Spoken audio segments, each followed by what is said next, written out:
In the summer of 61 CE, a woman named Boudica stood in chains before a Roman officer. She had been queen of the Iceni, a powerful tribe in what is now eastern England. Within days, she would be paraded through the streets of a provincial Roman city, displayed as proof of conquest. What happened to her during those days of captivity was never recorded in the official histories, but the system that processed her had been refined over centuries. The Roman triumph was the ancient world's most spectacular display of military victory. A conquering general would ride through Rome in a golden chariot, his face painted red like the god Jupiter, while the Senate and citizens lined the streets in celebration. Behind him walked his soldiers. Behind them came wagons loaded with plunder, gold, silver, weapons, sacred objects stripped from temples, and at the end of this procession came the captives, enemy commanders in chains, defeated kings forced to walk in humiliation, and sometimes queens. These royal captives were the most valuable prizes a Roman general could display. They proved that Rome's power transcended every throne, every bloodline, every claim to divine rule. But getting a queen from the battlefield to the triumph parade required a system, a process, and that process was far more deliberate than the histories admit.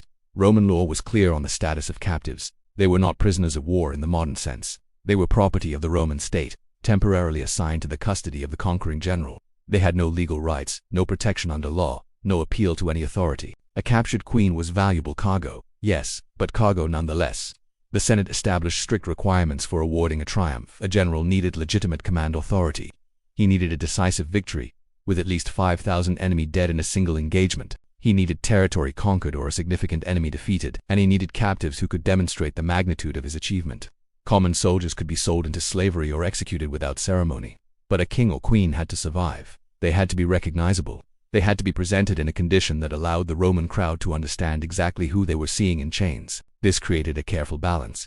The captive had to appear defeated but not destroyed, humiliated but still royal enough to make the humiliation meaningful, broken in spirit but intact in body. Achieving this balance took expertise, time, and a system that had been developed over generations of conquest. The journey from battlefield to triumph could take months, 6 months from the eastern provinces, 8 months from Britannia. During this time, captured royalty was kept separate from common prisoners. They were housed in better conditions, fed adequate rations, provided with clothing appropriate to their former status, not out of mercy but preservation. A queen who arrived in Rome too injured to walk was worthless as spectacle. A queen who died of disease or starvation before the triumph represented a failure of logistics. But preservation did not mean protection. Roman officers who had fought for years believed they had earned rewards. The general who would celebrate the triumph believed he had the right to sample his prizes before displaying them publicly. And Roman military culture had established clear hierarchies about who had access to which captives, when, and under what circumstances. There were officials specifically assigned to manage valuable captives. Their role was to maintain the prisoner's physical condition while breaking their psychological resistance. Historical records give us glimpses of this system through administrative documents, passing references and letters, and the occasional honest account from a Roman officer who felt no need to hide what was considered normal military practice. Marcus Cornelius Fronto, a centurion who served under Emperor Trajan, wrote in a letter preserved in the archaeological record, "The management of royal captives requires both firmness and judgment. They must understand their new station without being rendered useless for display. This is achieved through calculated application of privilege and deprivation." What did this mean in practice? Captive queens were dressed in clothing chosen by their captors, Greek-style garments that Romans associated with conquered Eastern royalty, jewelry that displayed rather than adorned. Their hair, if it had been cut to prevent suicide by hanging, was covered with wigs. They were presented at formal dinners attended by senior officers. They were required to serve wine, and they were expected to provide what Roman military culture termed hospitality. The historical sources are carefully worded, but the meaning is clear. The poet Martial, writing in the 1st century CE, makes a casual reference to the privileges of conquest enjoyed by officers who had defeated Eastern kingdoms. The historian Cassius Dio describes how captive royal women were made available to the victors according to established custom. These weren't isolated incidents. This was policy, system, standard procedure refined across centuries of conquest. The most valuable captives, those meant to headline a triumph, received special attention. They were kept under the direct supervision of the commanding general or a trusted officer. This wasn't protection. It was monopoly. The general controlled access, determined who could claim privileges, and ensured the captive remained in suitable condition for public display. Some captives tried to resist. Some refused to cooperate.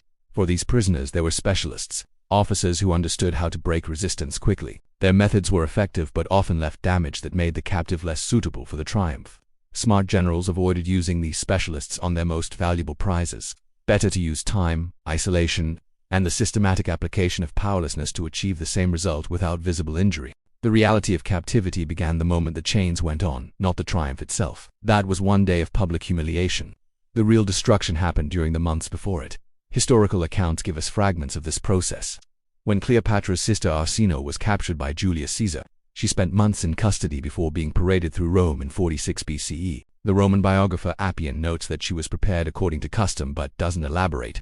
When Queen Zenobia of Palmyra was captured by Emperor Aurelian in 272 CE, she was kept in conditions that the historian Zosimus describes as suitable to her former station but adapted to her current circumstances. Again, the details are carefully omitted, but other sources are more direct. A military manual from the 2nd century, the Epitome Rei Militaris, contains a section on the management of high-value captives. It recommends isolation from other prisoners to prevent coordination, regular appearances before Roman officers to reinforce their new status, calculated use of small privileges, better food, slightly better quarters, to create dependence and cooperation, and it explicitly states that captive royalty should be made useful to their captors in all ways that preserve their value for public display.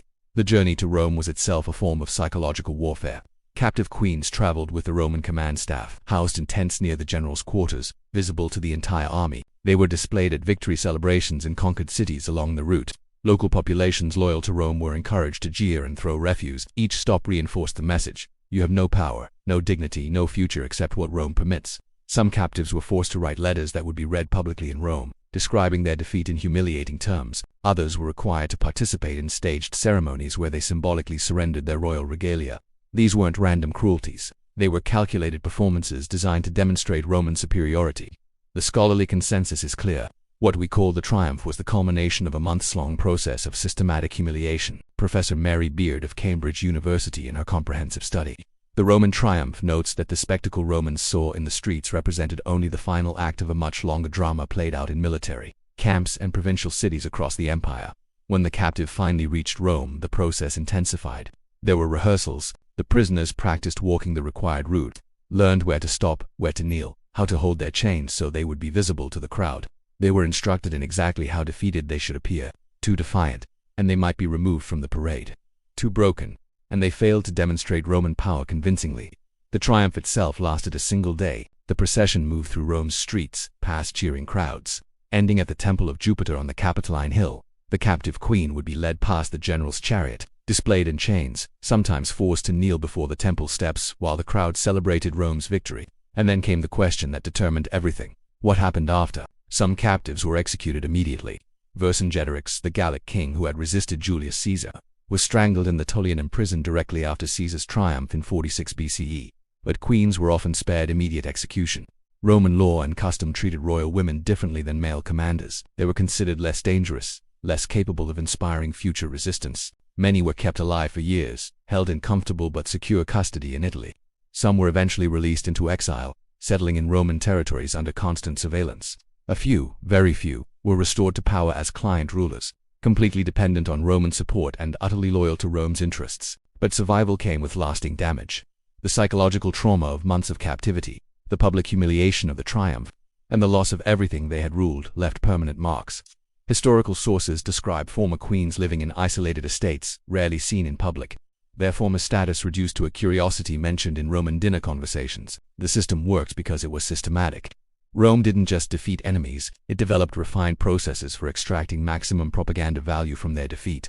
The triumph was theater, but it was theater built on months of careful, deliberate preparation. And the queens who walked in those chains had survived something that was never meant to be survived with dignity intact. Modern historians continue to debate the full extent of what captive royalty endured. The sources are fragmentary, often euphemistic, shaped by Roman authors who saw nothing unusual about the treatment of conquered peoples. But the evidence we have, administrative documents, private letters, passing references and histories, paints a consistent picture of a system that functioned exactly as designed.